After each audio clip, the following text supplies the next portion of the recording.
Who would have understood that? Who would have understood that phrase 25, 30 years ago? Yeah? Shakespeare would have thought it some kind of poetic illusion. Okay. Yes. Murthy. Maybe the fan could be turned down also a little bit. It's quite high. Yeah, and I'll speak louder. And people should tell me if they can't hear. Keep it a little. Some people need clacking. Yeah, sorry, we're just adjusting here for new people and the fan and so forth. These little things we didn't have to worry about when we were happy, isolated Zoomers for 2 years. Now we have real people here. We have to take care of their needs as well. Do you need to wear your hat, sir? Do you need to wear your hat? Okay, it's just a tradition in a Buddhist compound not to wear a hat unless there's some very good reason, you know, like freezing cold, or you have something you don't want people to see on your head, or you know, for medical reasons. Yeah, thanks for understanding. Welcome. Your first time here? No, sir. I met you a few time back. I think. How many years ago? It's a 2 or 3 year. That's a long time. For me, that's a long time ago. Yeah, but I'm sorry, I didn't. Welcome. Well, first time. Welcome to Tushita. Thanks for swelling our Sunday morning ranks. We have 16 people online, so this we're all together in this endeavor. Okay. So just a few words before we start to let you know what's going to be happening. Usually our sessions last till about 12:30 at least. So I realize that is quite a long time for many people, and you have other things to do on a Sunday. So if you need to go, I understand. We'll try and get the main meat, if you like, the main points across before that time, of course. But we do like to not hurry things. So we start with motivation, with the posture, and then we have 10 minutes of or so of quiet, focused attention on breath, typically. And after that, we then introduce the topic, which today we're looking at some famous 8 verses, so-called, of on training the mind. So we'll be looking at a few of those verses, interspersing them with some quotation and reading from Shantideva, one of the greatest Indian masters, pandits, great compassionate beings, bodhisattvas, we call them. So we'll be looking at some verses from his very famous work, A Guide to the Bodhisattva's Way of Life, and some commentary on that. So there's quite a lot to be done today. I wouldn't call it doing, but there's a lot to be covered. There's a lot to reflect on. And I'll try and give time in between where there is some silence, because I understand how much we need silence. We need good words too, but we also need the silence and the time to digest. So we'll have some of that as well. And hopefully that is nourishing for us.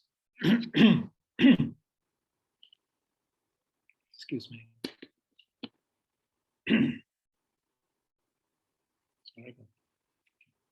So let's start with, so now you know what roughly is going to happen, and we'll try and stick to that and not digress too much. And yeah, towards the end, we usually have some time for discussion.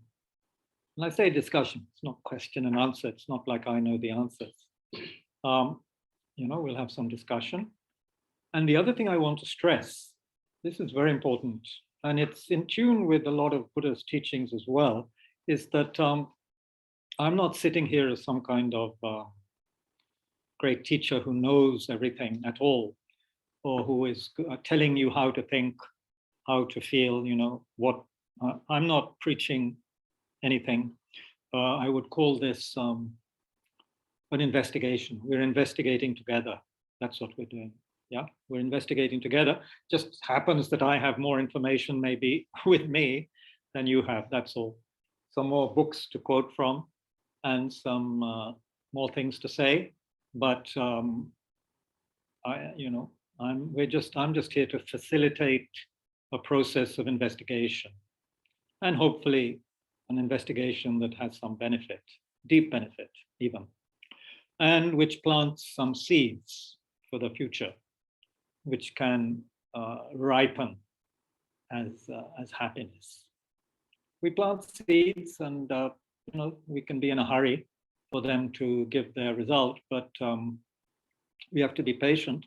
And if the seed is planted well, with a positive motivation and skillfully, and looked after, the conditions are looked after, then there's no reason why we can't get a very wonderful result from good seeds.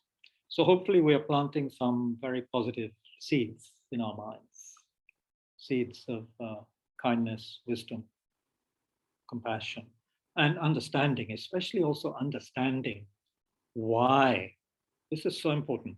Understanding why we are suffering so much, why the world is suffering so much, you could say, why there is so much confusion, strife, aggression, greed, etc., etc. Why? When we begin to understand these things deeply, then we can also begin to understand what the way out is. What is the remedy? Yeah. Okay. So let's start with our posture. Make sure you're just upright and comfortable. Some of you know about the posture, it seems, the way you're sitting. Some of you, of course, it's best to have loose-fitting clothes when you come, especially not jeans or tight pants, because then it's hard to have the legs be flexible enough, but doesn't matter. Whatever you're wearing, it's important your back feels supported. That's why we give you the small cushion as well, to support the back, because if you were to remove that small cushion, you would find that it's more effort, quite a strain to keep upright. So the cushion gives you that ability to sit upright. We sit upright because, for many good reasons, the energy flows more easily. Okay, it allows the body to open up. Yeah, it gives a sense of healthy self-confidence, which is very important. Arrogance is one thing, but healthy self-confidence is very important, because there's so much to be worked with, right? Our own stuff and the world. So we need a very, very confident, sort of healthily confident mind. So being upright reminds us of that. We're not giving in to neurosis. We're not trying to hide. We're not, looking miserable and hunched over. So there's this dignified quality to sitting upright. Then in that posture, the front of the body is naturally open. Naturally, the front of the body will be open. Heart will be exposed, if you like, or open. So this signifies since we're living in this world with others, and we cannot survive without other people, other plants, animals, insects, and so forth. This shows our willingness to communicate in an appropriate manner, in an open-hearted way with phenomena, with people, with reality, with the world. That's important. We're not in this kind of practice, although we may practice a lot on our own, we're not trying to cut ourselves off from the world. That would be very foolish and very sad. So the world needs us. We need the world. It's not just a cliche. You can examine that. So we are open to this world. It's beautiful, but increasingly, one might say, suffering world. Yeah. So the posture, shoulders level, arms a little away from the body, relaxed, hands in the lap or on the knees, head tilted slightly forwards so to take the strain off. So the back of the neck, therefore, is slightly elongated and your chin is slightly downwards and your gaze is resting peacefully towards the tip of your nostrils. Eyes maybe slightly open. If they're closed, you see that can be a problem with sleepiness. If they are wide open, you can get too distracted by objects. But if they're, for many people, if the gaze is just the eyes slightly open and focused towards the tip of your nose, gazing down like that, then that can be useful for many people. So you experiment, if you're a beginner especially. So already in talking about the posture, we have introduced what we call the motivation, which indicates our intention, why we bother to practice. So already we've mentioned the sense of a healthy self-confidence, a dignity within ourselves, plus this need and wish to open-heartedly communicate with the world, with others. So this covers a lot, actually. We're making friends with ourselves, which means understanding and making friends with ourselves. So there's nothing to fear, or less and less to fear about what we are, what we might have, what we might contain within us. We begin to understand ourselves and we begin to understand the world. And by understanding and seeing clearly, we can generate more empathy, more care, concern, more tenderness towards the world. Because right now we're not very tender, we're a little bit aggressive due to not feeling very secure and having anxiety and fear. So we can act a bit aggressive to kind of protect ourselves. But the teachings are suggesting that the greatest way to be, the happiest way to be, is gentle. If we combine that with understanding, we can be very gentle, as well as strong people, but not aggressive. Certainly not harming beings. So by practicing together, for this session, we aspire, this is our motivation, we aspire that by meditating, reflecting, listening, discussing together, may there be tremendous benefit for ourselves and others. May we plant seeds of understanding and compassion that will blossom in the future. Maybe some quite quickly, others later, but they'll blossom in a way that brings tremendous benefit for ourselves and others. And then, by the way, we become a little bit more focused, a little bit less confused, a little bit more open-hearted, a little bit more trusting in ourselves, which is not easy, right? And trusting in others, which of course also is not something we can easily do for some good reasons possibly.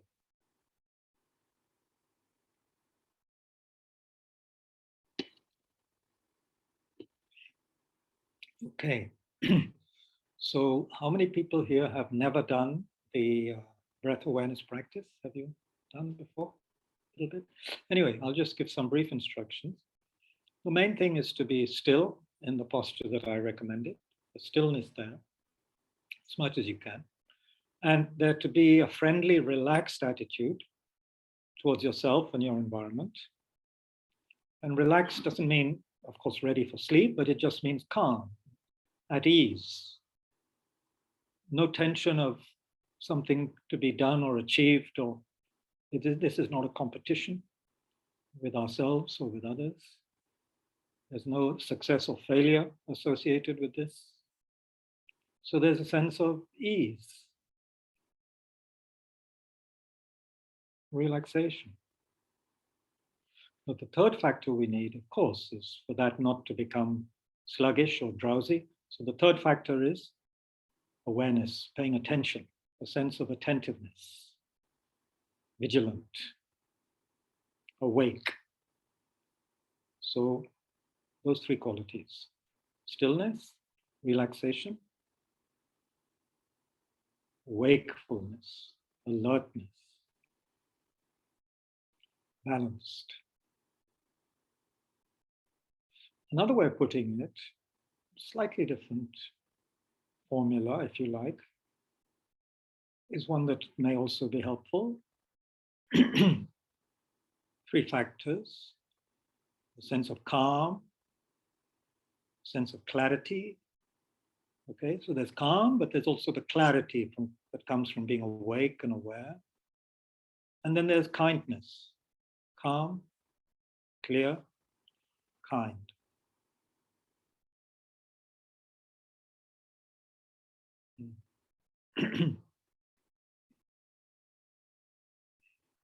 So the kindness is important. There's a kind of sense of relaxation that brings that ability to just, the Buddhists would say, we would say, awakens our natural, fundamental goodness, which includes that kindness, that openness. So it just naturally emerges like scent from a certain flower. So there's that sense of kindness to yourself, to ourselves, first of all, but naturally pervading the whole atmosphere.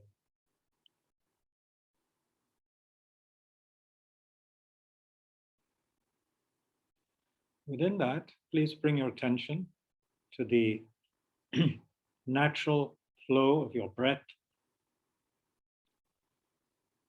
in and out at your nostrils, if possible. Be aware of the sensation that the breath makes at your nostrils. If that's difficult, you can focus on the rising and falling of your abdomen.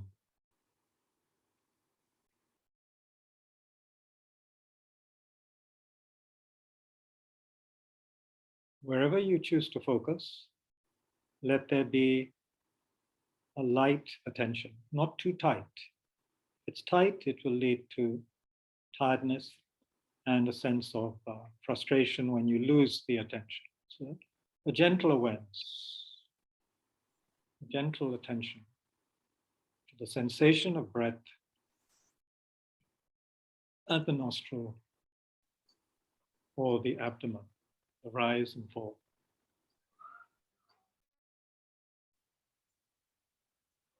And there's a sense of flow, sense of awareness of in-breath and out-breath,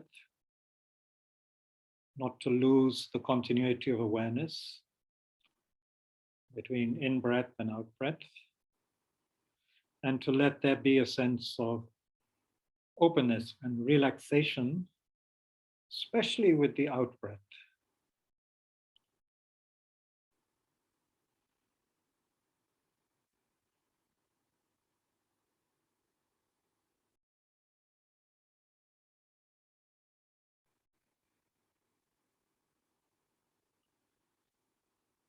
And so the main factor here is to maintain a sense of mindfulness of the object. Mindfulness from the Sanskrit smriti, literally to remember. So we remember the object, here the breath. So when the mind wanders, we recognize and we bring, we bring it back. The mind wanders, gets involved in thinking and so forth. We recognize, we bring it back.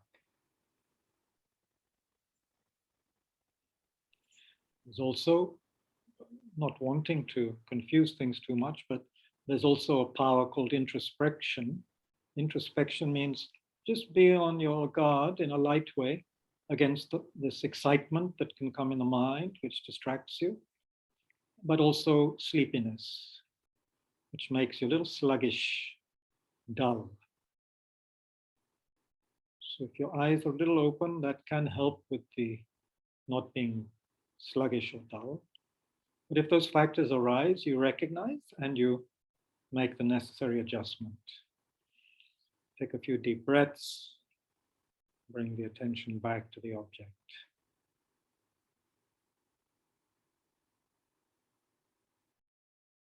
And remember the sense of relaxation.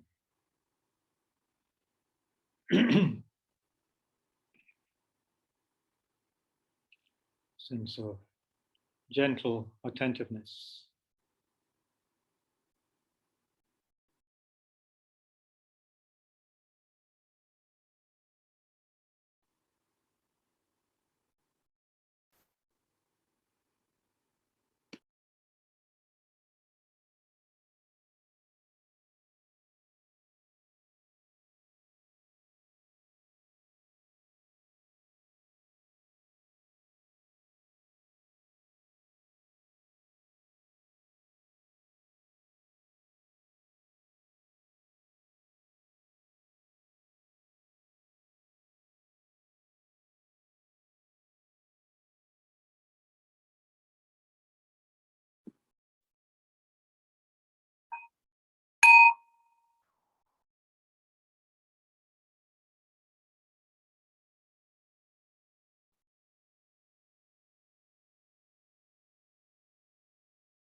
a lot, a lot might be happening, as it were, in your mind.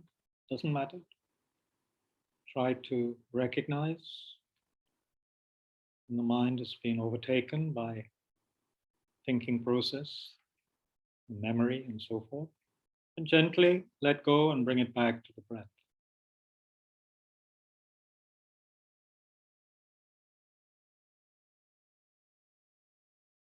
Important to do this without irritation or sense of impatience or failure.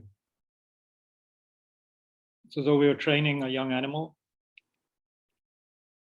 or a child.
Okay, if you need a short break to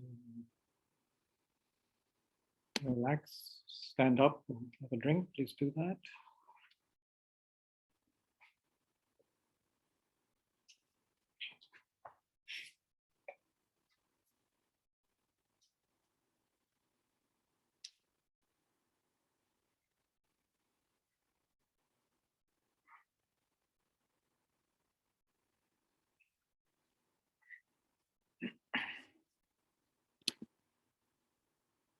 Come back a little bit. Thank you.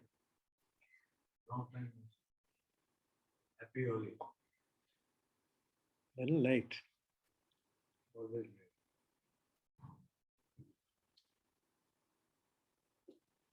I get your news from the Sabzi Wala. He's gone to his village. Mhm. He's missing in action. He's there.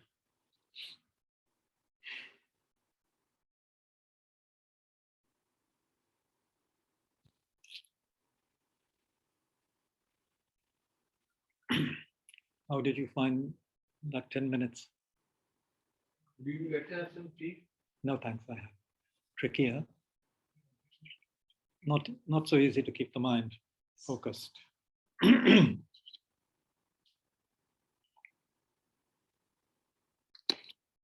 But were you able to come back again and again without impatience? You're not beating yourself up for getting distracted? No or yes?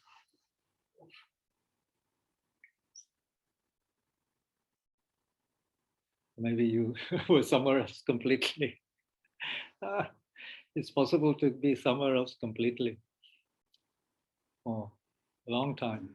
And then you realize, oh, yes, I'm here at Tushita meditating, supposed to be. कभी हुआ आपको सागर भाई? Never? पहले बहुत होता है. Being a filmmaker, you must have a lot of images from movies in your head. From your music. Music. Music, yeah, that's a dangerous one. Sometimes when you hear a tune and you really love it, and you keep on playing it, even without the technology, the mind keeps on playing it. Yeah. And yeah, it's all part of the journey, all part of the investigation. It shows us we don't have to always travel very far to find some, see some interesting things going on. Movie of the mind. So, okay, we'll carry on. We're still recording. Yep. So, thank you all of you on Zoom for being here. Those I haven't welcomed personally, any new people, welcome. We're here live from Tushita, where we have 8-9 people here. But as usual, the Zoom numbers still outnumbering the participants who've come here in the sun and whatever to be at Tushita. So everybody, welcome again. We are investigating 8 verses on training the mind, which is from the Mahayana tradition of teachings. So there's this tremendous emphasis on not only cultivating one's mind so that one can achieve liberation for oneself, but there's this tremendous emphasis on, from the initial stages, accommodating others, seeing how important others are, how kind they are, and how much we need to be thinking about them, working for them, helping them. So there's a basic, I would say, a tension here, which sometimes comes up. There's this sense that if I'm really going to be benefiting others, and if that's the purpose of life, according to Mahayana, which it is, to benefit others, to strive towards becoming a fully awakened person, a Buddha, which we can do, in order to benefit others. If that is the purpose, then what about me? What happens if I need help? What happens if I have my problems, my issues, whatever it may be, my traumas, my wounds, my need for this, that, and the other? How can I possibly be working for others when I myself feel deprived or impoverished or unloved or whatever it is, because we have a lot of issues, right? People do a lot of things based on their sense of being impoverished, not good enough, not being loved enough, etc., etc. So here you are telling me that I have to be more concerned for others. How's that going to work? When I can't even take care of myself, I feel. Someone might say that. This is very valid. This is very valid. And nobody is saying we are to neglect ourselves. and to neglect ourselves to the extent that we stop doing anything for ourselves and just think we can be doing things for others all day long. This is not the case. There has to be a balance, which is why there's so much emphasis on loving kindness practice in Buddhism, starting with oneself. Also extending that sense of warmth, kindness towards oneself. But it has to be said also that the more, and this we can experiment, we have to check. Yeah, we're investigating, remember, this is not a lecture or a sermon. We have to investigate what happens when I put a lot of attention, naturally put a lot of attention on somebody else and what they need.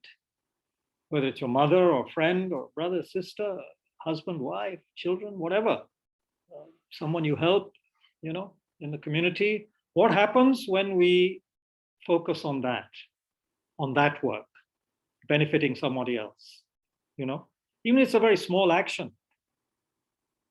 like, helping someone with their shopping, an old person with their shopping or with some health problem or, getting their medicine for them and, whatever it is. What happens when we do that?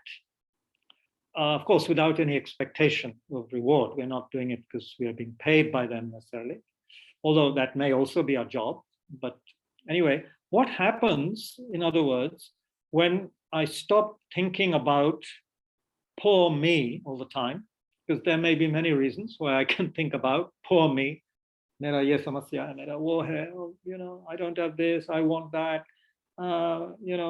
This person didn't treat me properly, 30, 40 years ago, this person said something nasty to me last week, and we are preoccupied with those things. So what happens when we let go of that? We let go of that and we just focus on this other person or animal, that needs help, that we can benefit. However hurt we feel or confused or impoverished, there are still people who can benefit from us. Maybe only because we are fit and healthy reasonably, or younger than them, so we can help them, whatever the reason. But we can help others. And what happens when we do that consistently? These teachings are saying that real happiness, and we looked at this last week on Thursday, these teachings say that real happiness, asli khushi, not just the nakli, not just the second class happiness. Real happiness in life starts when we begin to cherish other people, when we take care, when we cherish others. Not when we are always thinking of me and my problem. And you can see how it makes a lot of sense psychologically. How much tension there is, how much anxiety when we are just worried about oneself and one's own problems. And there are problems, there are challenges. But when we're just worrying about that all the time, there is no happiness. There's just tension, misery. We don't have energy. We just want to go to sleep, But what happens when we change our object of attention to somebody else, another person, animal, group of people, or some situation which in the world which reminds us that there are people who are suffering a lot more than I am, a lot more, unbelievably more. So what happens when I do that? Then there's some things put in perspective. Our own problem shrinks for a while. Sometimes it can disappear for a while because we are so focused just on the other person who needs help. It's very simple psychology, but it's amazing how often we get caught up in our own drama, our own problem, right? Totally caught up. I mean, I have. So I guess some of you might have. Totally caught up in our own little problem. Or big problem. Okay, there's a big problem. What about other people's big problems? Other people's huge problems, What about them? So this is a question of training the mind to stop just thinking about oneself. It's a habit. And like any habit, it can change if we introduce some other kind of thinking, some other way of relating. Especially when we see the disadvantages of always just worrying about oneself, how it makes one so closed, not open to new things, not open to helping people, not just, I don't know. It makes us, I think, also could be a very boring kind of person, because people don't want to always hear about my problem, and how difficult my life is. They would rather also speak to someone who is interested in them, not just their own thing, and who is genuinely interested in another person, and if necessary, helping the other person, So this is also to be balanced with the sense that, I have to take care of myself first. Of course, we have to take care of it. We have to wash and eat and sleep enough. And of course, we need to do those things. We're stupid if we neglect those things, because we can't survive properly if we neglect them. Then someone else has to take care of us. But the question is, Buddhism is posing, or Mahayana is saying, since beginningless lifetimes, and we begin here, we introduce this idea that Buddhism speaks of more than just one life. Sorry, we don't have the texts. What happened to the texts last time? Did people take them or bring them back? Could you just hand some out, please? Thanks. So Buddhism is saying we've had beginningless lifetimes, beginningless mind, no beginning to consciousness. And what's been the result of these beginningless lives? We're still not happy. We're still not contented. We're still not at peace. Why not? Why aren't we at peace?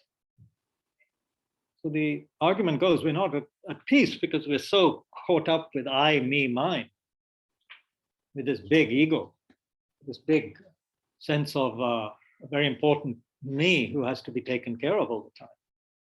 Yeah. Thanks for putting them. Yeah. So this in a nutshell is the problem. This preoccupation with me and my problems, built on this very strong sense of a kind of independent, solid, suffering me, Occasionally a solid, happy me or excited me, but it always comes back to this solid sense of this person, me, who has to be taken care of. Okay, so here we're looking at a totally different way of looking at things, and you can understand that it needs both wisdom and compassion. Wisdom, because we have to understand, what does Buddhism mean when it's saying there is no solid, independent me? What does that mean? I feel very solid. Someone hits me, their hand stops here, it doesn't go through me. I'm solid, I have a body, I have a mind. If you ask me, of course, where is the I who possesses this body and mind, I may have a little trouble trying to locate that person apart from body and mind who owns it, who says my body, my mind. Wo jo malik hai, wo kahan baitha hai? Where's the owner? Some little person in the head or someone in the heart? Where is the owner of the body and mind? The person who says my body, my mind. Can we find anything apart from this body and this mind who is an owner? So these are questions we ask in Buddhism to begin to deconstruct this sense that there is some very, very solid, independent being here who has to be protected, who has to be given all these things to make that person happy, and so on and so forth. This grasping, continuous wanting being, so greedy for experience, greedy for pleasure, and pushing away anything that is uncomfortable all the time. Where is that person? So this is the wisdom side, which has to be investigated also, because if we really understand that, it cuts our problem at the very root, actually. Because when we see that we are not who we thought we were, we still exist. We're not talking of nihilism, of course. We exist. How do we exist? That's the important question. When we begin to understand that more, it cuts the root of this excessive preoccupation with me and mine, because we realize it's a little bit like a dream. It's like a rainbow, a little bit like that, like a sandcastle. It's so easy to dissolve to the water. So when we begin to understand that, that helps a tremendous amount. But on the other hand, we can look at it from another level of kindness and compassion. Okay, so therefore, why should I be more caring for others? It's not just because I don't exist in a certain way, which is the wisdom way of looking at it. It's not just that. It's because when I care for others, immediately I can see the benefits. They benefit, I benefit from being less preoccupied and less anxious about myself. There are umpteen benefits we can see very quickly from being kind and generous and gentle and appreciative of other people. There are many benefits we feel immediately, although they're not cutting the very root of our problem yet.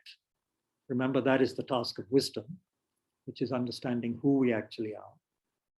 So long as we feel there's really some real independent person here, then there will always be scope for some problem, right? Because we will always feel we have to defend something.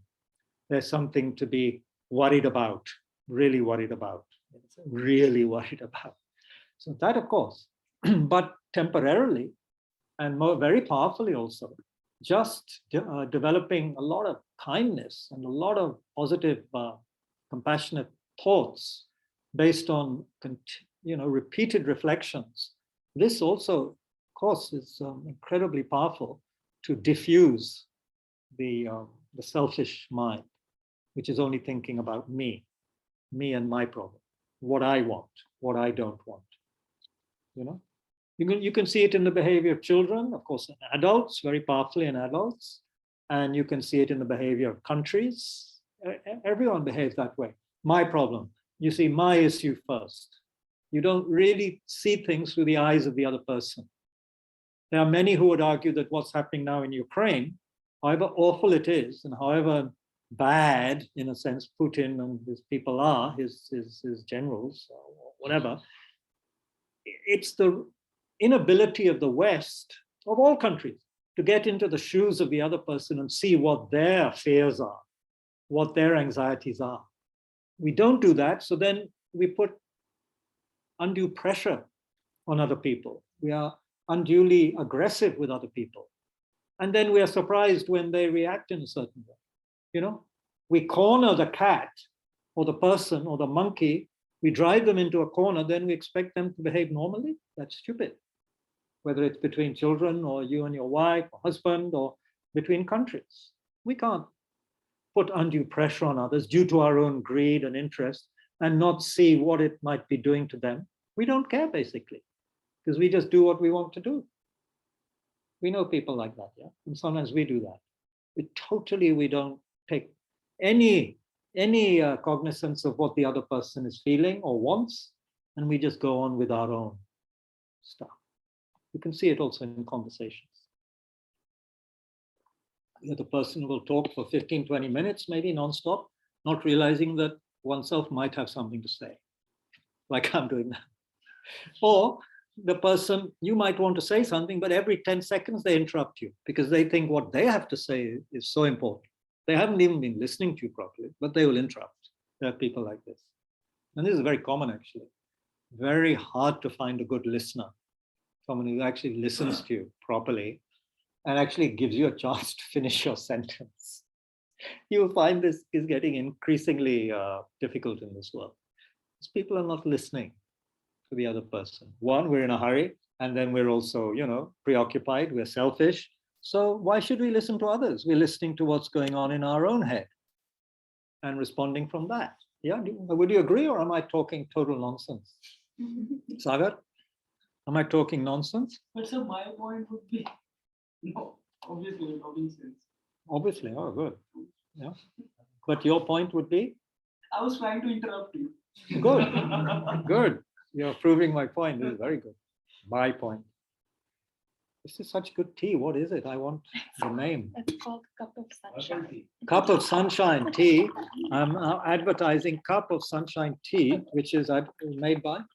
I got it in the US, unfortunately. Which, in where? In America. It's available in the West. So if you remember your Jim Morrison, the West is the best. What is it? What's the next line? Get here and we'll do the rest. Something like that. Is it? Is it? Yeah. Come get here and we'll do the rest. This is from The End. This amazing song, The End. Okay, you listen to it later. Although it's rather disturbing also, but part of it is. It's just so brilliant. Anyway, the West is the best, right? That's why the West is always right. But I don't want to get political here. Zoom is a Chinese invention, so we're probably okay. If the Politburo are listening in. Can I ask you a question? Okay, we have a question here from Rebecca. Yeah. Sometimes community, it's a personal issue I struggle with. People sometimes don't talk to the point.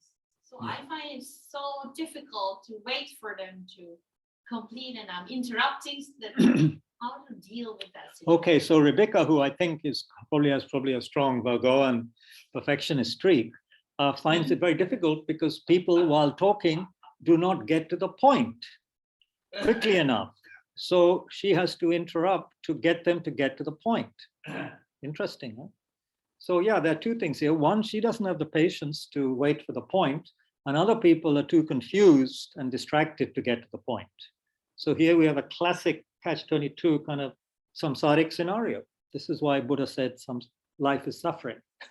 This is one of the small sufferings of life, literally. It's a small one, it's not a big one, probably, although for Rebecca it's probably quite big because she likes people to get to the point quickly. But of course, for other people who like diversions, poetic types, they will be fascinated by the trail and how the person gets to the point in a roundabout way. But, it depends who we are. So, yeah, this is true. This is true. Yeah. So we interrupt. But my point is, we're coming back to this whole sense of gentleness, compassion, concern for others. There's old wisdom, which is there in all of the religions, that, do unto others as you would have them do unto you. So just as we would like other people to listen to us, at least listen to what we're saying before they say something, so others want that as well. But yes, sometimes we could gently remind people to get to the point. Like at many conferences I find in India, and I'm not being racist here, but in India I found that you will always have someone at the end of often a good lecture. So this person stands up saying they have a question, and they will start this long kind of speech where you don't really know where they're going at all. They're just getting out their own ideas off the top of their head, and they don't come to the point. They have to be told by the moderator, sir, please, usually a man, please come to the point. What is the point? And often there is no real point. They just wanted to talk. People are lonely. We want to talk, whatever. We want to show off, whatever. So yeah, that also happens. So where were we? I think I lost the plot now. What was I talking about? It comes under the label, one teacher said once to us, the class, that this particular mental factor is so important. It covers so much. Consideration for others. Consideration for others. It's a big deal. Being considerate of others. Because often we can be looking at others, but actually we're just totally preoccupied with what's happening in our mind. It's just a basic thing. Good mothers and fathers are considerate of their children. Good relationships are among people who are considerate with each other, or at least someone is being considerate most of the time. If both of them are being inconsiderate for long periods of time, then it's a problem. But as my teacher says, in a relationship, at least one person should have patience. Otherwise, it's not going to work. But if both people have a lot of consideration for each other, which involves patience and understanding a different kind of person, then it can work. Then it can work quite well, maybe, given other constraints of samsara, like birth, sickness, old age, and death. But it can work pretty well. Yeah. Consideration for others. So what is this attitude that is this, all these 8 verses are based on, is put very poetically and beautifully in another text called the 37 Practices of a Bodhisattva, which is an amazing text which the teachers do teach a lot and which is worth looking at later. But when this text, which looks at the whole of the path, but which emphasizes the Bodhisattva path, when it gets to that path, which it calls the path of the great being, there is this quote. And I'll just read it. We'll talk about it a little bit. It's so beautiful. And it's the whole foundation of kind of what this attitude is, the Bodhisattva attitude. mentioned in these 8 verses. When all our mothers who have cherished us since beginningless time are suffering, then of what use is our own happiness? Therefore, it's the practice of bodhisattvas to generate the mind of enlightenment for the sake of liberating sentient beings beyond limit. Okay, they're all our mothers. That refers to all beings, because here we are saying the idea is that we've had beginningless lifetimes. We have had different relationships with everybody who is alive. All beings we've had different relationships with in the past, including them being our mother and us being their mother, since beginningless lives, imagine, beginningless lifetime. So these mothers, they have cherished us, they've taken care of us in previous lifetimes, whether as a human or an animal or whatever. So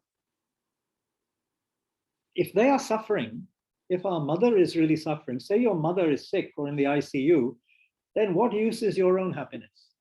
Yeah, is your happiness mean very much at that point when you know your mother is sick or dying or had a terrible accident or is in some big mental distress? What use is our own happiness at that time? We don't feel that happiness so much, right? Because we are worried about our mother, Therefore, it's the practice of bodhisattvas, these compassionate-oriented beings, to generate the mind of enlightenment, which means bodhicitta, the mind aspiring to become a Buddha in order to benefit others. Again, this brings in the Mahayana attitude that we can all become fully awakened people ourselves. It's not just 1 or 2 people in the past who became a Buddha. Every being has the seed of Buddhahood within. It just has to be cultivated. The garbage has to be removed, which is hiding it.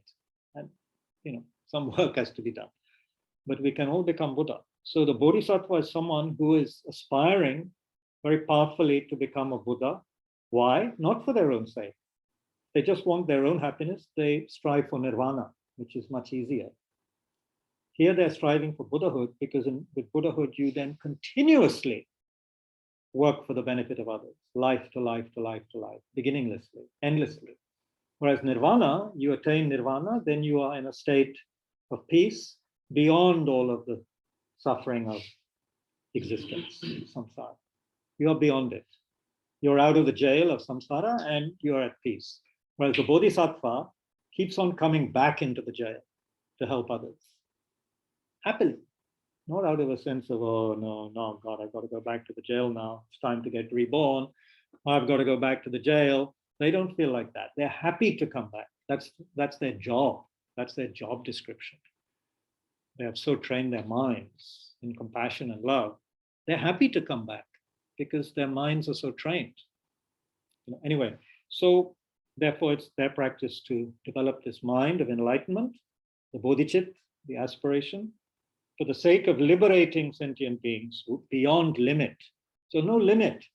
They don't put a limit on whom they are going to help liberate. They don't say, oh, of course it's only going to be Indian people. No Pakistanis or Americans allowed. Not like that. If you have a Ukrainian bodhisattva, real bodhisattva, they're not going to say, I'm only going to help everybody except Russians. A Ukrainian bodhisattva would vow to liberate all living beings because all living beings are suffering. And you could argue that those who perpetrate the most violence and damage on others, they need the most compassion because they're going to suffer a hell of a lot in the future due to their negative karma and due to their present fears and other things, It's not just the so-called victims who deserve compassion. It's the aggressor who also deserves compassion. Short-term as well as long-term view. All beings are suffering from this perspective. All beings suffering from the disturbed states of mind. Everyone is going to have to go through birth, death. Maybe not so much sickness or old age, but birth and death again and again, we have to go through. And if we live 60, 70, 80 years, we're going to have a lot of problems, a lot of sickness, and also this beginning of the suffering of old age. We live to 90, 100, then even more, most people. So this is the attitude. We're just talking about the overall attitude that this kind of text is based on. The person who wrote this text is said to have been a bodhisattva.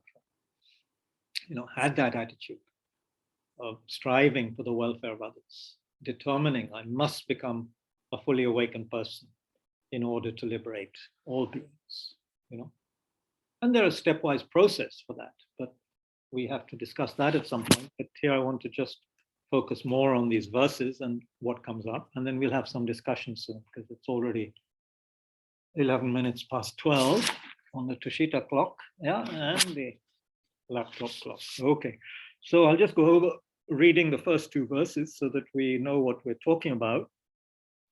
Although I won't give much commentary on this, so there are good commentaries which we will point you to.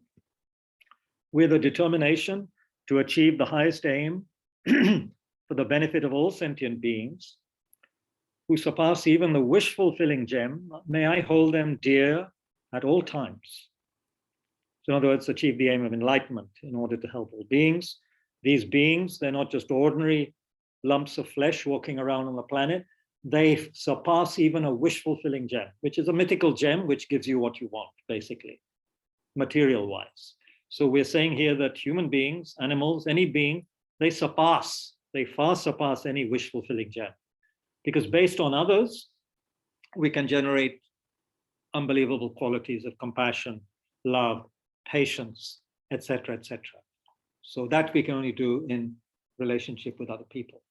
So in that sense, others are the cause of our own awakening. Others are the cause of our good spiritual qualities. Others are the cause of my enlightenment. I cannot get enlightened without others, just as I couldn't even have been born without others, you see. So there's that thing. So therefore, I must hold them dear. I must hold them dear and precious, not treat them as though they're just, extras in the movie, people who are there just to serve me, background people to serve me. No, I must hold them dear. Whenever I interact with someone, may I view myself as the lowest amongst all, and from the very depths of my heart, respectfully hold others as superior. Why is it saying this? It seems to be too much, to be saying that. This is to overcome arrogance that we often feel, that we are somehow a little bit superior to other people. Better educated, maybe, better dressed, better income, better car, live in a better locality, better caste. So, such a big deal in India, but in other countries, it's other things like class or, But we all have categories, and we put people in those categories often, and we feel if we're a certain high category, then we look down on others. And we don't have to spend a long time in this country and it was a big shock for me when I came back from England to India to see how people interact differently with people from their own status or higher status, and then people of lower status, like cleaners and sweepers and menial job people, peons. It was a shock to me to even hear how the tone of voice changes when you speak to someone you consider is your servant, basically. So here it's saying, okay, look at this. Try to at least mentally reverse this process and stop seeing yourself as the greatest or very important, but experiment with seeing yourself as the lowest. We have to be careful here. Say you're someone already with low self-esteem, who have even thought of suicide in your life. Then you don't go around trying to practice this verse only. You need to practice some other things first. Because if you take this verse the wrong way, you will then jump off a building, thinking, oh, I am the lowest of all. The teachings agree, so it's better I end my life. No. Here we're talking about reducing our pride. Okay, every verse has a specific purpose. We have to take a balanced view of these verses, just like anything else. Sugar, salt, anything, take in balance, right? So here, the point being made, from the very depths of my heart, respectfully hold others as superior. So, and they are superior in the sense that we mentioned, without others, no patience, no enlightenment, no real spiritual progress without other people. How could there be? How can we practice patience without other people who are making us act patient? How can I develop patience if everybody in the post office lines up properly, don't fight with each other, don't push in, and the guy has what you need, has the stamps, has the change, is polite with you, what's the need of patience? Of course, it's nice when that happens. It's very nice. And then you can rejoice in everybody's good behavior. But it's only when people push in, it's hot, the fans stop working, the guy says he's going for a tea break or gives no reason for getting up and leaving, and then comes back and, oh, the system is down, and then it's very easy to lose your cool, and people do constantly losing their cool in post offices. And it used to be the case in three-tier sleeper as well. I'm not so sure now. I don't travel like that too much, but there was always an argument going on in three-tier sleeper over this, that, or the other. So, but how do you develop patience if everyone's being nice to you? You can't. And of course, the benefits of patience are legion. I mean, we can talk about them also later, not this session. So anyway, we hold others as supreme, as superior, not just me all the time. If I hold myself as superior, I will cling more and more to myself. I'll have more and more ambition, more and more expectation, more and more disappointment when I don't get what I want, right? It'll lead to all those things. We'll have so many demands of ourselves and others. So much competitiveness can arise. People from the corporate world have come to me here at Tushita, I promise you, and said they're sick and tired of the competitiveness, the backbiting, and so forth in their jobs. And of course, they couldn't leave at that time. They needed to be in the job. But, there's so much of this all over. And this comes with this wanting to promote oneself, even at the expense of others that you may have been working with for a long time. You're willing to, put others down. I imagine it's there in the academic world as well. You're trying to promote yourself and get from being lecturer to assistant to professor. You must have to do a lot of things sometimes that are not so very pleasant. Anyway, how this verse is saying, please investigate how you relate with others and how you look down on some people, and stop doing that. See if one can stop doing that and say, okay, what would it be like if I was a servant of others? Or could I happily be someone who serves others, within the limit of being, beneficial. We're not talking about just doing whatever somebody else asks and it's, making them, the other person, more and more selfish and aggressive. We don't need to cooperate with that because we're not helping the other person in that case. But it's saying, how about me being willing to serve other people rather than others always, I'm expecting them to do what I want. This is what's being said, among other things, which you may find also. This third verse is extraordinary and one of the most important verses probably, and the basis of a lot of any realistic practice. Although before that, what does Dalai Lama just say about the second verse?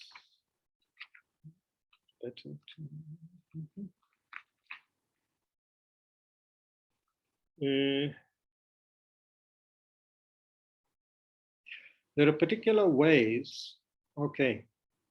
Yeah, there's the story of this great teacher, Patul Rinpoche from the 19th century. He had thousands of followers. He often gave teachings, as is traditional, from a high throne, surrounded by many monks. And but there was a genuine humility. There was once an old lady who needed someone to empty, her toilet buckets and other odd jobs like that at her house. And Patul Rinpoche just agreed to do that. She didn't know he was this great Lama, but he was there in very simple clothes and he was just doing that. And then his students came to that house and asked this lady if she had seen this great Lama, Patul Rinpoche. And she said, I don't know, I just have someone who he's here to help empty my potty and things like that. And when she found out that the person who'd been doing these jobs for her was this great teacher, she was so horrified that she ran away. But the point was that this great Lama, he didn't think of himself as this great person whom everyone has to just listen to from, while he sits on a high throne. He's willing to help an old lady, clean out her, toilet potty. And, I've had experience of at least toilet potties before the age of era of modern toilets being everywhere. I had relations in Ambala, and they had very old-fashioned toilets, and these toilets must have been made in the 40s or 50s. So you do your job in a pot, and someone comes and takes the pot away. I guess that was traditional until, this is 1960. This is 1975. The last time I visited Paddy's Hotel in Ambala, that was the state of the toilets. So anyway, Patrul Rinpoche did this. The point being, a genuine practitioner doesn't think, oh, I'm a great person, they should be listening to my teachings. Okay, this old lady needs someone to take out their potty. I'll take it out. I'll clear up their stuff, So, like that. Yeah. There are particular ways in which one can practice viewing oneself as lower than others. This is Dalai Lama ji. To take a simple example, we all know from experience that when we focus on a particular object or individual, according to the angle from which we view it, we will have a different perspective. This is, in fact, the nature of thought. Thoughts are capable of selecting only isolated characteristics of a given object at a particular time.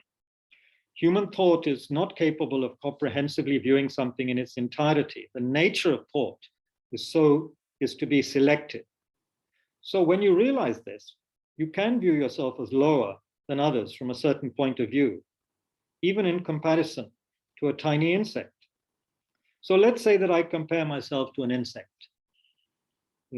I'm a follower of the Buddha and a human being equipped with the capacity to think and supposedly to be able to judge between right and wrong. I'm supposed to have some knowledge of the fundamental teachings of the Buddha. Theoretically, I'm committed to these practices. Yet, when I find certain negative tendencies arising in me, or when I carry out negative actions on the basis of these impulses, then from that point of view, there's certainly a case to be made that I am in some ways inferior to the insect. After all, an insect's not able to judge between right and wrong in the way humans can. It has no capacity to think in a long-term way and is unable to understand the intricacies of spiritual teaching. So from the Buddhist point of view, whatever an insect does is the result of habituation and karma. By comparison, human beings have the ability to determine what they do. And if despite this we act negatively, then it could be argued that we are inferior to that innocent insect. So when you begin to think along these kind of lines, there are genuine grounds for seeing ourselves as inferior to all other sentient beings. Interesting. Of course, Buddhism uses tremendous amount of logic and reasoning. And in some ways, you can't fault that reasoning. Insect does what an insect does. We have a choice, but we still behave like crazy people, greedy, crazy, angry, aggressive people. So who's inferior? From one point of view, we're inferior. We're inferior to cats and dogs and tigers who just do what they do. And yet we destroy the Amazon jungle. We destroy other countries with bombs. We make bombs in the first place. We make things like landmines and cluster bombs and phosphorus bombs, which do unbelievable things to human beings, apart from kill them, maim them. We human beings are doing this. So who's inferior? Who's superior? Come on. In this perspective, we are incredibly inferior. Don't you think? Yes. First question.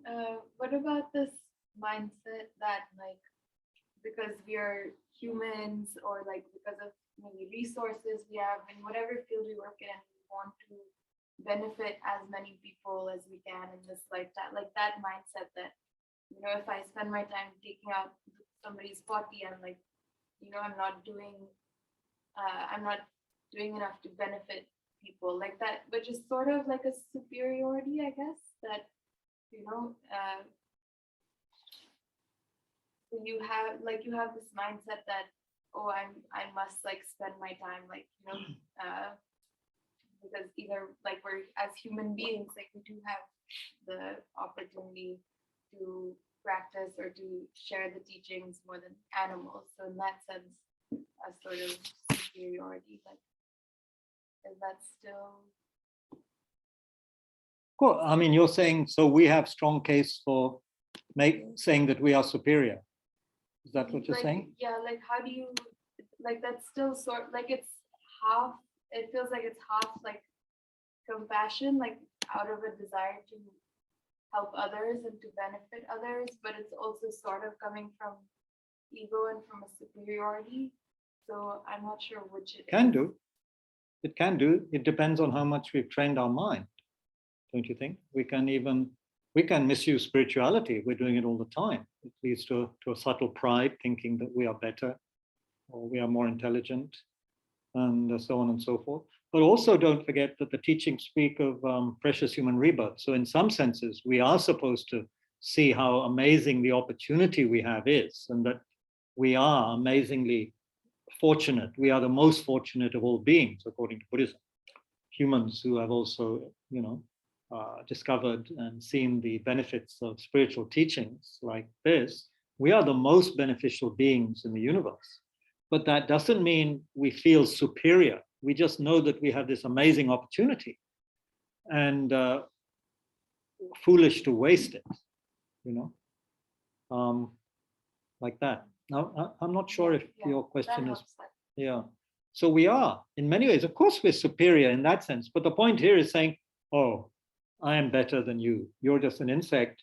Even if I step on you or crush you, doesn't matter at all, because what are you? You're just an insect.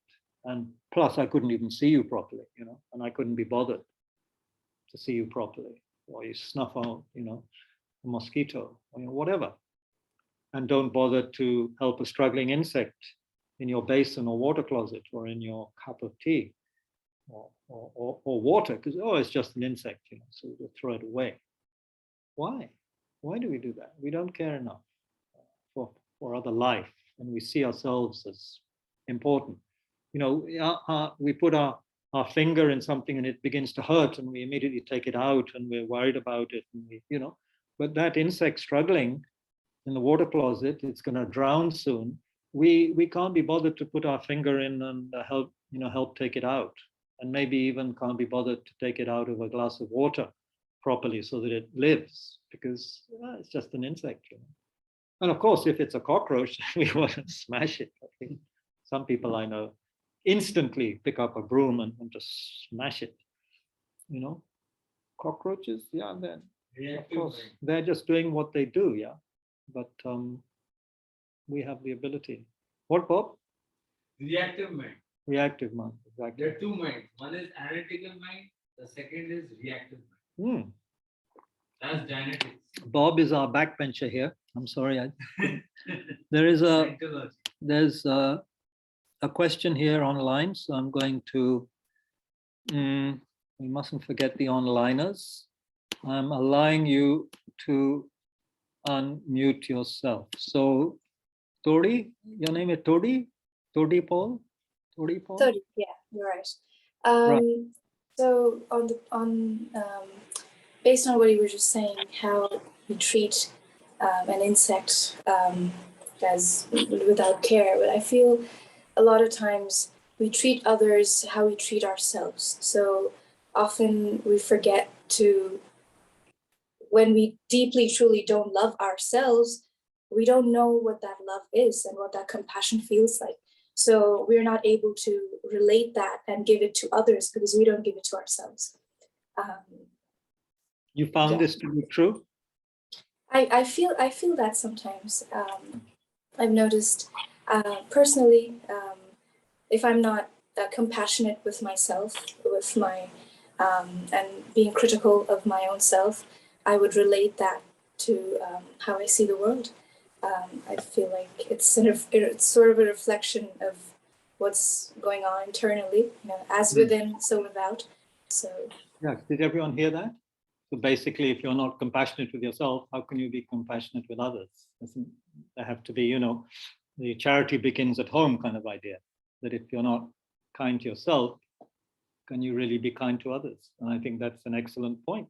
And it's very clear that, and it was touched at the beginning of the session. And I think we need to take that very seriously, yeah.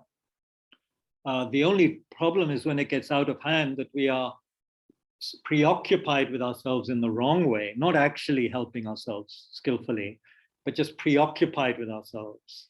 and stuffing ourselves with things that often aren't very good for us, that's when it becomes a problem. But healthy self-respect, gentleness, kindness, like when we hit our hand against something, instead of swearing and being angry with ourselves, no, gently be gentle with your hand and do what's necessary as you would with a baby's hand. But like you say, if we're not at all kind with ourselves and we're a mother, then as we know, there are many instances of mothers not taking care properly of the children, or abusing, mothers and fathers, abusing children in unspeakable ways. So where's that coming from? Obviously, someone who's undergone a lot of damage themselves and is unable to really accept themselves, possibly. All these cases of, almost all the cases of these young adults who take up guns and go and shoot up people in their old schools in the United States, when one looks at their life, it seems that it's been incredibly troubled, traumatic, and without proper kindness and love being there. So in that sense, they don't feel love themselves, and they can't feel proper empathy, love for others. That's for sure.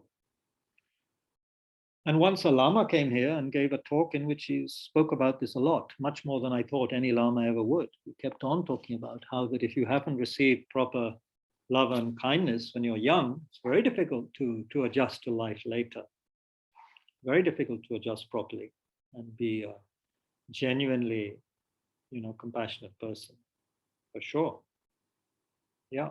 So then you have to start by also seeing how much you need more attention, and whether the attention we're giving ourselves is proper, and not just buying and eating and stuff which we like the taste of without due regard for overall health, for example, like that. Yeah, thank you for that. I think that's very important. The loving kindness practice, and especially in the Theravada tradition, begins with loving kindness towards oneself. And even in the Mahayana tradition, this practice, which we'll talk later, taking and giving, and taking on suffering and giving love, often they say begin with yourself.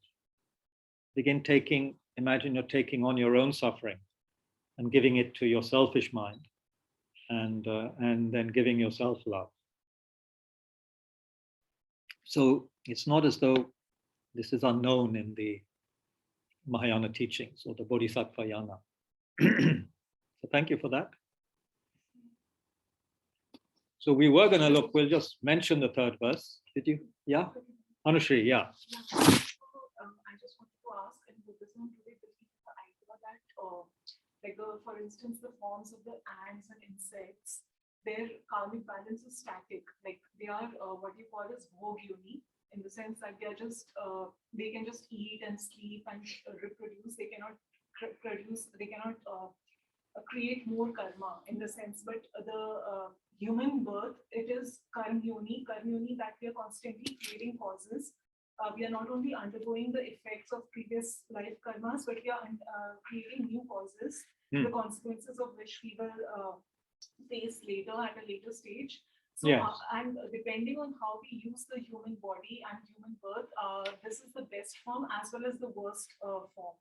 Like if we we can go both ways. Yeah, we can go both ways. So if we are like destroying each other and destroying the planet, so it is the worst form because our karmic balance is not static. But if we are using it for dharma and all that, then it is the best form because then we are creating. So it's right? Yeah, I think there's a lot in what you say. It's those online may not have heard it, but basically she's saying that animals have static karma in the sense they just do what they do, and they don't create any kind of new special sort of either very good or very bad karma. Whereas human beings, we can go both ways. We can create excellent spiritual kind of karma, or whatever, and become Buddhas, and we can also go to hell based on anger and killing and all these kind of karmas. We can have a horrendous future as humans. We create that kind of karma. Whereas an insect we might argue, just keeps on creating insect karma. So keeps on getting reborn again and again as an insect.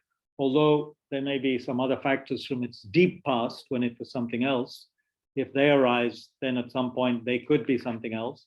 Or from a Buddhist perspective, if an insect is in the vicinity of a stupa or a temple, or somebody chanting verses, or they get some kind of human input that is positive, then that can also ripen at some point for the insect. But yeah, basically, like Dalai Lama ji said, from the Buddhist point of view, whatever an insect does is the result of habituation and karma. But in the sense of, yeah, static karma almost, it seems like. And by comparison, human beings have the ability to determine what they do. So having that ability to determine makes the karma stronger. We can have intention. I don't think ants have so much intention. And certainly not intention. Well, anyway, yeah, basically I agree. I'm not going to go into intricacies of karma that I myself don't understand. But yeah, you're probably correct. What else? Third verse, just let's read it. It's an amazing verse. It can be our homework. It's the hardest homework we'll ever get, quite honestly, because it's something that has to be done 24/7 almost. In all my deeds, this means mental, physical, and verbal, or yeah, body, speech, and mind. In all my deeds, may I probe into my mind. And as soon as mental and emotional afflictions arise, as they endanger myself and others, may I strongly confront them and avert them. It's like having a chowkidar at the door. And when somebody who is obviously going to cause trouble is trying to get in, the chowkidar either, looks at them very harshly or lifts up their lathi or actually hits them and sends them away. And I strongly confront and avert them.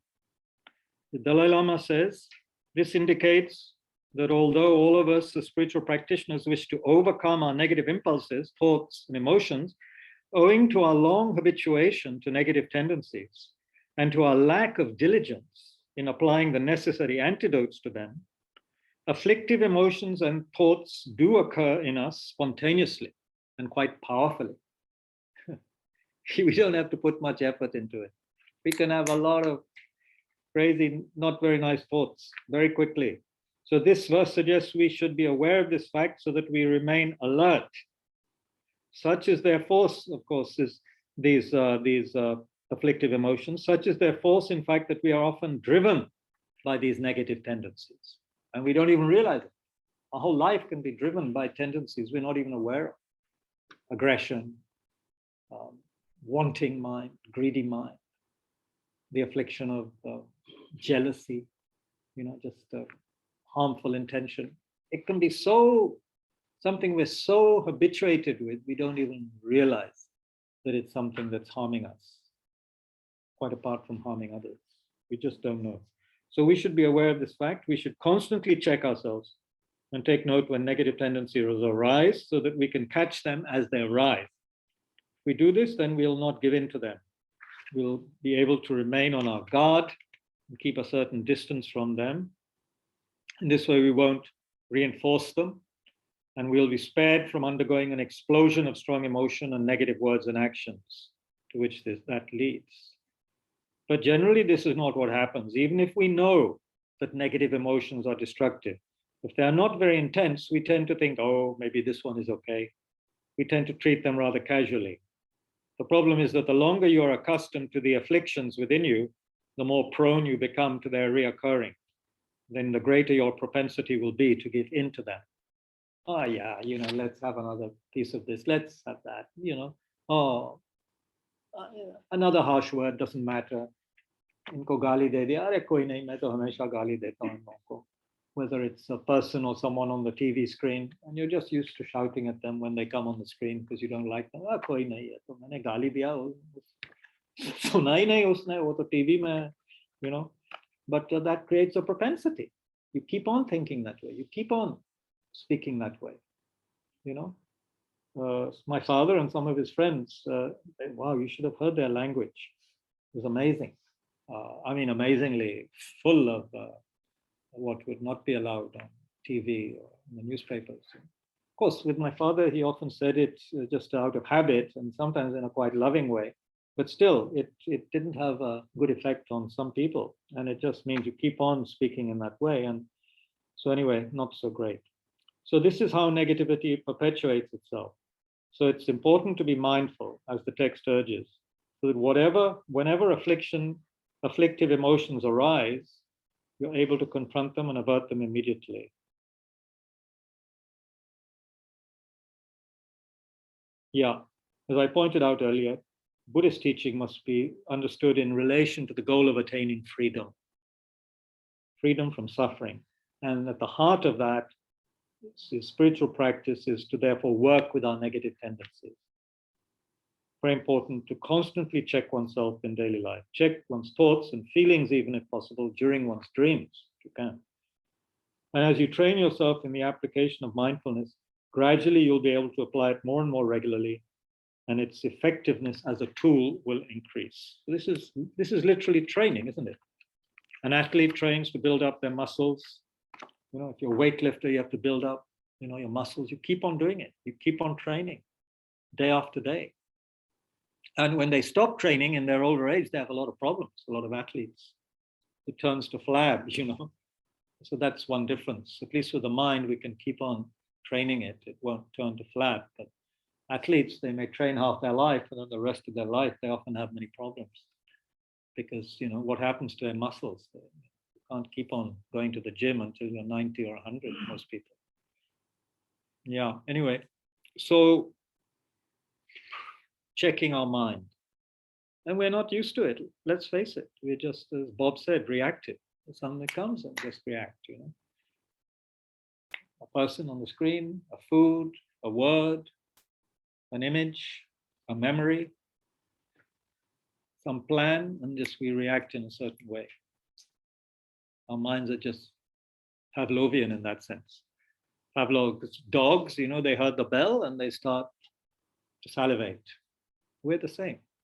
We're not very different from those dogs in that sense. Stimulus, reaction. You know? So, wow, we're 12:43. Let's just have discussion now. It's gone on a lot. There is so much to be said, isn't there? And I have a lot of quotes ready for maybe tomorrow for the next verse, which is a very, very powerful verse. When talking about this, is when I see beings of an unpleasant character, oppressed by strong negativity and suffering, may I hold them dear, for they are rare to find, as if I have discovered a jewel treasure. So we'll be looking at that. People who are very unpleasant, who give us a lot of harm, are very negative. It's so easy to feel negative and angry towards them.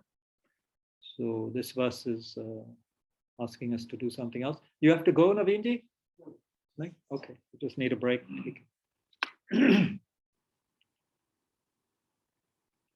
Any questions from the onliners?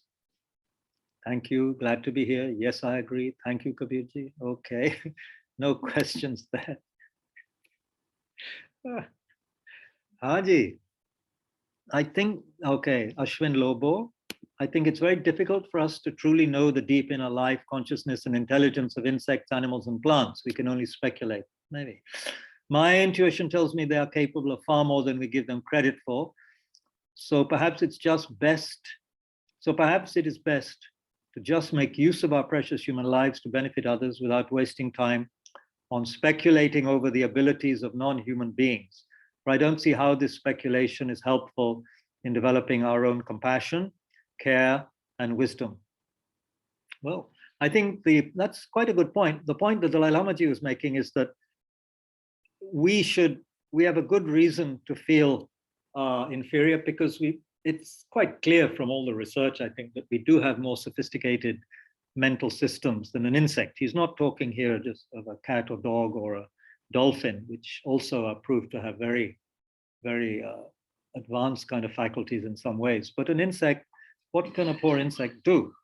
Of course, they do amazing things. Ants, bees, they cooperate, they do amazing things together. But anyway, I see your point. We shouldn't spend a lot of time on what we find not useful. So some people would have found the discussion useful, but Ashwin, you don't. So that's fine. You should just leave it and work on what you find most useful for developing compassion. And yeah, I agree, just endless useless speculation on beings that we don't personally know more about, that is not so useful. Yeah, thank you for that. It's very easy to get distracted. What would be great, of course, is to have so much, enough knowledge, which we don't have, of the different areas of human knowledge. It's hard, even with Google, to be abreast of many things. But here, the main point of that verse anyway was to see closely our own tendency to look down on others, not just insects, but other people, and even people who may have been helping us. It's easy to look down. I mean, we could have a cook, we could have a cook who has been with us, like our cook, 22 years. So then how many meals has that cook cooked for us? How many glasses of water have they handed us, or lassi or chach? It's just amazing in 22 years. And yet we may still look down on them in some way, as didn't go to such a good, didn't go to university at all, let alone where I went, or didn't do this or that, or blah blah blah. So the tendency we're trying to stop there is to look down on other beings. Yeah, I can't get rid of this text. How do I get everybody on screen? Gallery. Okay, yeah, I got it. I got part of the gallery anyway. 14. All right. I think with my computer, I can't get rid of that now. Or can I? Because it's sharing from my Yeah, yeah. But, That's okay. What you can do is you can hide the ones that don't have video on. Oh, that's okay. That's Okay. Yeah. And then you Anyway. can see the ones on How do I? Okay, I just wanted to see all the people online, but it doesn't matter too much. Rajesh, is that Rajesh from Gurgaon? Thanks. Yes, Kabirji. Acha, how are you? Kya haal hai? Still trying to do good. Okay, good. Caught up with my own emotions. Yes, yes. Are you But going still to trying to do better. Okay. Okay. How are Well, you, Venerable? How are you? How not are so you, venerable. Guruji? I'm not so Guruji or venerable anymore, but I'm okay. Yeah. But it depends on our own perception. Yeah, your perception is too pure, my friend. Yeah. No, I cannot say pure, but what we impute, that will we perceive same thing. Yeah. Yeah, yeah. Anyway, thank you for your for your words. Yeah. Yes. Any comments on today's session? Anybody? Any? Maya, Ayesha, Jan from Australia, Chavi, Sujitji, Gaurav, Divyanshu. Anybody? No? You probably had enough, which is understandable. We've been going for about 2 hours. That's the length of two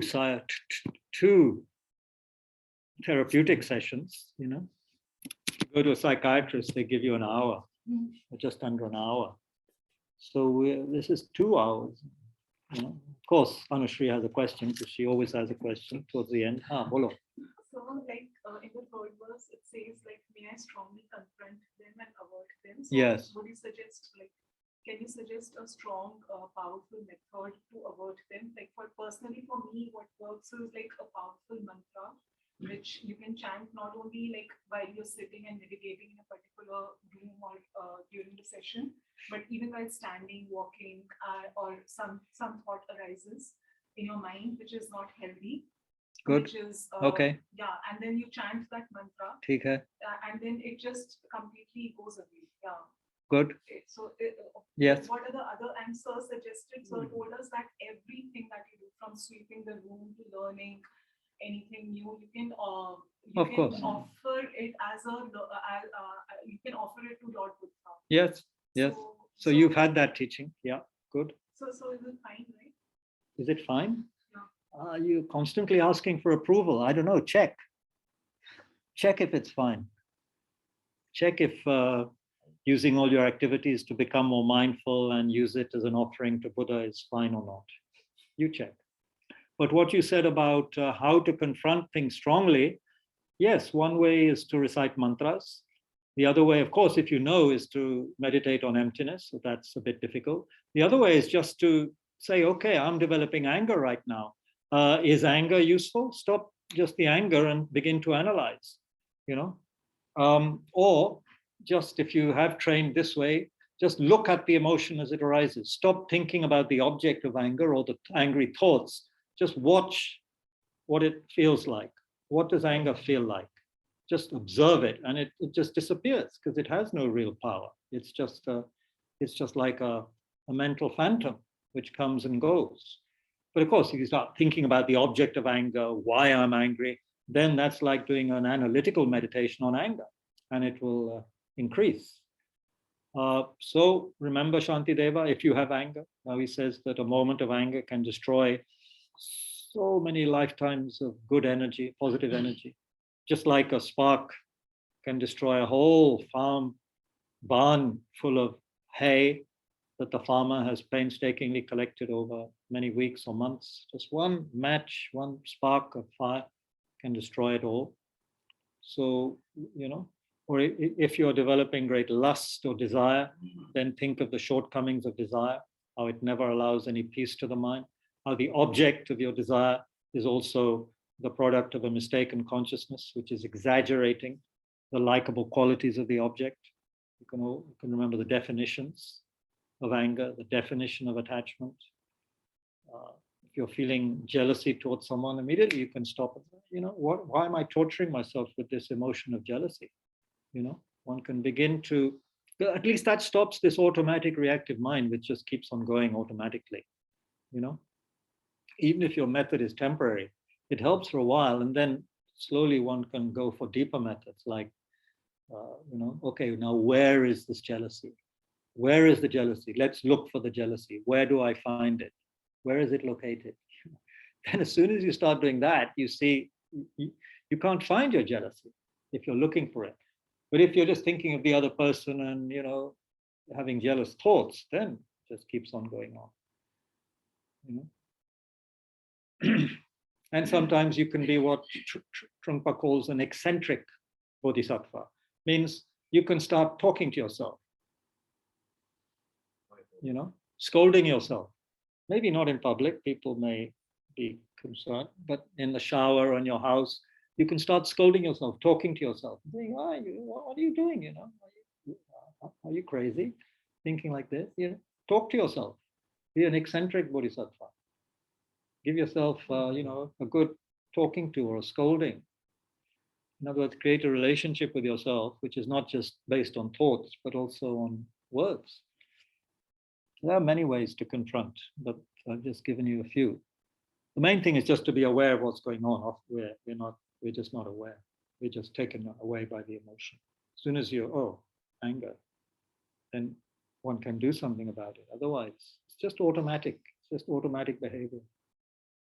Based on what? Based on habit. Such a strong habit. It's like a groove in the mind. The mind just goes along that groove, like an old-fashioned needle in the record. There'll be some of you who've never seen an old-fashioned record, huh? Let alone played one. Have you played an old-fashioned record on a turntable? You know what a turntable is? Yeah? Okay. You would put a 12-inch vinyl record on it, record. बाद में CD आ गया, वो cassette आ गया, अब तो और भी कुछ आ गया. पहले रिकॉर्ड होते थे, वो एक इतने बड़े पैकेट में आते थे, एक स्लीव में. Take it out, you put it on the turntable, you take the needle, you turn it on, you take the needle, and it plays the record. Magic. Used to be 78 rounds per minute, then it became down to 33. There's also 45 RPM for singles. If a single came out, it was popular, that would just be on a small record with one song on each side. 33 and a third speed, you could fit half an hour or something on each side of the record, a bit more. Anyway, sorry, delving into history. So the point was our mind goes in a groove. We have to see when that's happening. Stop playing the same rag again and again if it's a disturbing one. If it's a disturbing thing we are playing, stop replaying it. Stop it. Not easy, not easy. I'm not saying it's easy. We have to be very cunning and watch, because disturbing emotions come in many forms. They sneak up pretending to be friends, don't they? Just have one other cup of tea, have one more chocolate. Remind me, chocolate. Yaro, I'm being very lazy, Sagar. Can you take that packet? Just make an apology to Lama Zopa Rinpoche and say we're taking the sweets now. And if you can just hand some out. So you don't have sweets, so you have to rejoice. All of you online, you 9 people, you don't have these sweets. I'm sorry, but that's what happens when you're online. You can't enjoy Ferrero Christian Classic. So you just have to be happy for us. There's no other way. Otherwise, you'll just upset your own mind. So, of course, one has to open it. Yeah. So they come from Germany, looks like. I don't want to torture you online, so maybe in case you develop jealousy, but I'm asking you to develop rejoicing. Think just like you want happiness, everyone here at Tushita also wants happiness. So one way of getting happiness is to have sweets. Lelo, this one for. We can. Oh. Yeah. No, here I think this fell. Did it? Drop. Oh, pralina. So we have this as well. I'm sorry. Look at this. But it's actually not good for my teeth. I'm still going to eat it, but it's not good for my teeth. But it's good I'm eating it now and not after the meal, because it digests quicker and won't interfere with digestion later. Yeah, that's my excuse. Aapko mila? And the other one? So thank you to, I must take one home to my auntie, because she likes these things. That I'll do. So, yeah. Bob? You mentioned mythic gem, the name. Yeah, the wish fulfilling gem in the first verse. Okay. That is a gem that if you had that gem, Bob, yes, just by praying to that gem, you could get as many German chocolates as you want and anything else material. And this verse is saying that each of us is more important, much more important than any wish fulfilling gem. So imagine, beings are more important than these chocolates and anything else you could get. Wealth, status, long life. But what we can develop on the basis of sentient beings is, thank you, Ashwin. He's gone. Okay. Yeah. Okay. So is this? It's good. Very good. We have American tea and German chocolates today. Wow. Wow. Thank you. And thankfully an Indian teacher. The what? And thankfully an Indian teacher. No, khichdi teacher. It's really, I mean, you are Indian. Half, no. Beauty comes, only in literature you become Be Indian British, by Indian. otherwise you're completely Indian. I'm not completely Indian. Why do you say Be that? Indian by Indian. Most of my cultural interests are Western in terms of music, literature. Apart from Buddhism, Yes. but I'm that's- very British in many That's the ways. soul. My accent is not, thank God, a Delhi college accent, I hope. It's still not totally, whatever, corrupted by delay and this and all the crazy words they use here. Yeah. But yeah, we are all a mix. Good chocolate. Too good. Hmm. Looking at the afflictions, I mean, anger and lust seems to be easier to handle by watching, but feelings of despair, of helplessness, one is refuge. You could try refuge, but otherwise, at that moment, to look at and try to engage with emptiness seems to be very difficult. Yeah, of course. But that's a very good point. Naveen is saying it's all very well with lust and anger. They seem easier to deal with. But what about things like despair? Depression. Anyone have an answer to that? Or any comment? Because they are also mental afflictions. They're harming you. And mental affliction is described in the text as something which disturbs the peace of the mind. So these things definitely disturb the peace of the mind. Being depressed, being despairing, anxious, and so forth. So yeah, but if we're aware, we can be aware of it rather than just playing out those despairing thoughts, and we can begin to think about something else. Theoretically, if you have any kind of connection with the Buddhist teachings, you can begin to reflect on what you do have in your life, the preciousness of your life. What would your life be like if you were, a cockroach or an animal, or not just that, a refugee desperately trying to board a train in Ukraine, or someone who's been injured, someone who's just lost their family in bombing, any number of instances of other people on this planet who are going through so many difficulties. So cultivate gratitude. That would be one way, at least. I'm not saying it's the deepest method by any means, but despair is also connected with self-cherishing, in the sense self-centeredness. Poor me, I'm despairing.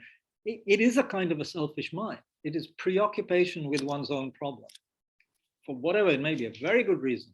But what's the point of being self-preoccupied when you know it's just a torture? So then applying that logic, developing the habit to start looking out of that black box, if you like, looking at something, going out for a walk, picking up a book, an inspiring book, and reading from that. But we don't usually do that. We just get caught up in the emotion of it and in the repeating of the reasons for the despair, repeating images of interactions with people in our mind which have created that, or repeatedly thinking about what is wrong with us, what is not right with us, etc., etc. So it's like an avalanche of a tsunami of negativity we are throwing at ourselves in terms of thoughts, images, isn't it? So anything to just break free of that with something else, substitute it with something else. I mean, it's like if there's a bad smell in the house, in the room, you light incense. Yeah? You don't introduce more bad smells. And then later, of course, these things can have very deep roots. So then that we have to work long term. And these verses can help, because sometimes we despair because others whom you have helped treat you in extremely hurtful ways. Yeah, that's the 6th verse. So then when we begin to see how to work with these things, it can become easier. Because for many of us, a source of despair can be something, a myriad kind of things. A source of real unhappiness can be like when the chocolate runs out, when someone you've been kind to is not kind to you in return, or somebody you love goes away, or you're separated from someone, or someone abuses you. There could be many reasons. Or you just feel your life is a failure for one reason or another. You are picking on certain things and exaggerating them, the darker things, and you're not looking at the positive things, So we have to be skillful. And the first step seems to be just to be aware and stop repeating the same, despair-inducing mantras, thoughts. Does that make any sense? Because we can just get caught up. I mean, I know how you feel. And the worst thing to do is lie in the bed in the morning, thinking of negative things. This I found. This is dreadful. Get up, do anything. It will help. As soon as you get up, start doing something else, it will help. Because your attention is somewhere else. Then you can work with that other thing. But if you just lie in bed, worrying, despairing, then some people can't get out of bed even. It just traps you. So I remember one Zen saying, as soon as you wake up, he says, you get out of bed and you light some incense.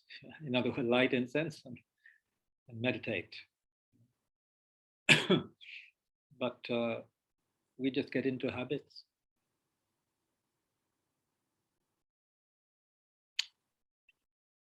So now the dilemma for me is how many chocolates to take home.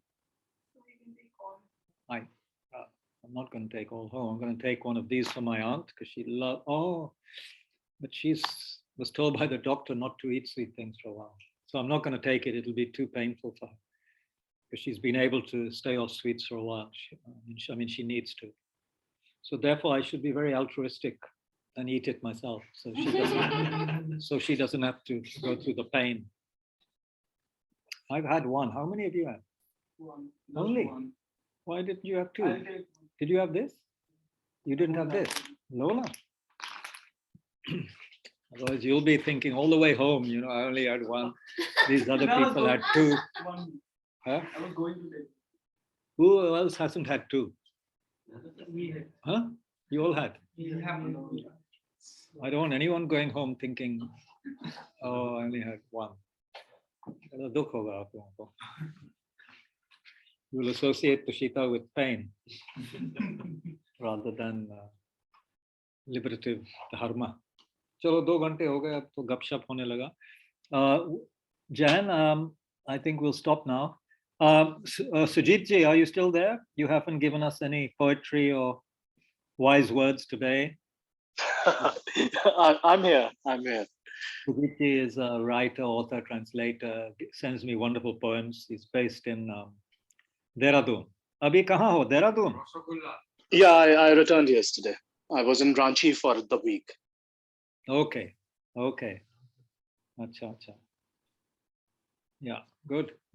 And how is Nandita? She's fine. Good. Chalo. Just as an aside, Yes. the Ferrero Kushkin actually I think means little kisses. Yeah. Kushkin is little kisses, is it? Yes. Yeah. What does Ferrero mean? Ferrero is the company. Ferrero is the surname of the Italian founder of the The company. name of the Italian founder. Sujiti knows everything. He's like an encyclopedia. Ferrero lived in this last century? No. Just after the Second World War, he founded the company. How do you know all this? I like chocolates.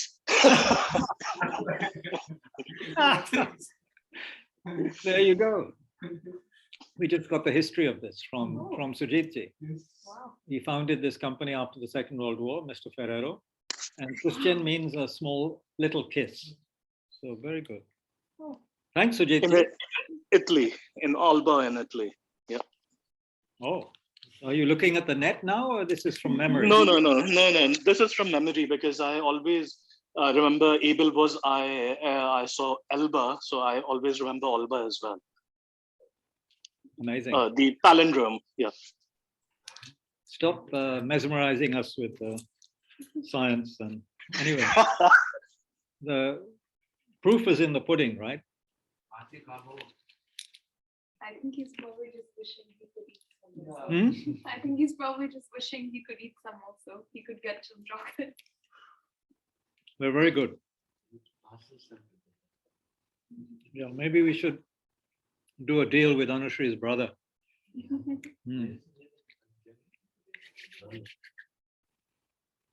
Okay, so let's dedicate. Usually we don't give give time for that. We just end, but we should dedicate the positive energy that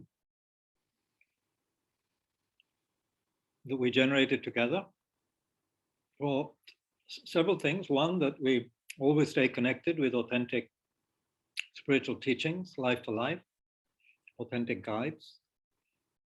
Then that the great spiritual masters have long and healthy lives, all their wishes are fulfilled. And we can dedicate that, may authentic teachings spread where they have not spread, so that people can benefit from how to undermine the afflictive emotions and attain causes for enlightenment.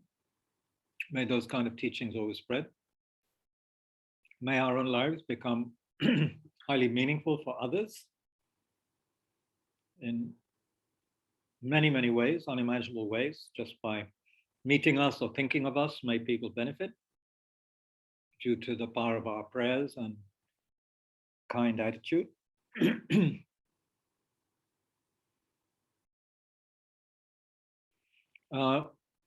And may we quickly attain the state of complete, full and complete awakening in order to be able to benefit all suffering sentient beings.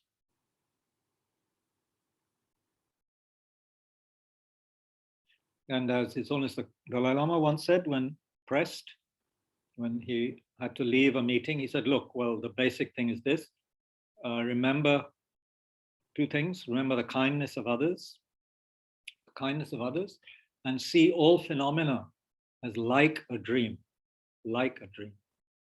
So remember the kindness of others and see all phenomena as like a dream. So not get attached or upset by phenomena which are dreamlike, changing moment by moment, like a rainbow. So, and if there's been any benefit from this session, just rejoice for yourself and rejoice for the other people who are able to attend. That rejoice that may have been beneficial for people, planted some good, interesting thoughts or seeds in the mind. So may those grow.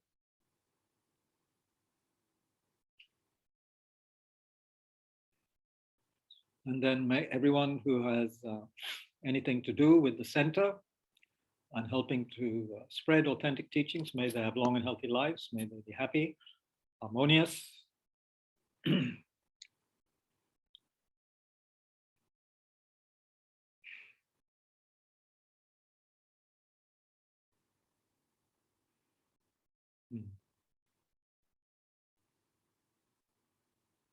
And finally, may we, through our study and reflection and meditation, may we become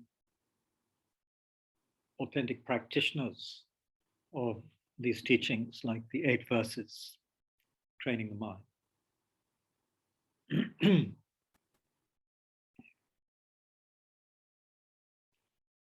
Okay, thank you very much, everybody online and everybody here. So we'll end the online now. The people here, Tushita, can have gupshup and other refreshments. We'll thank all of you for being here. Thanks, Jan. Thanks, Rajeshji, Maya, Sujit, Divyanshu, and yeah, thank you all very much. Take care. Thank you, dear Kabirji. Thank you, Guruji. Guruji, mat boliye. Thank you, Guruji, because you are doing same job the great Lama is doing. You are doing also same job. अब मैं end meeting में meeting बंद कर रहा हूँ. हाँ, take care. Love to your wife and children. Yeah, thank you. मिलेंगे. I hope to see you soon. हाँ, अब तो सेंटर खुल गया.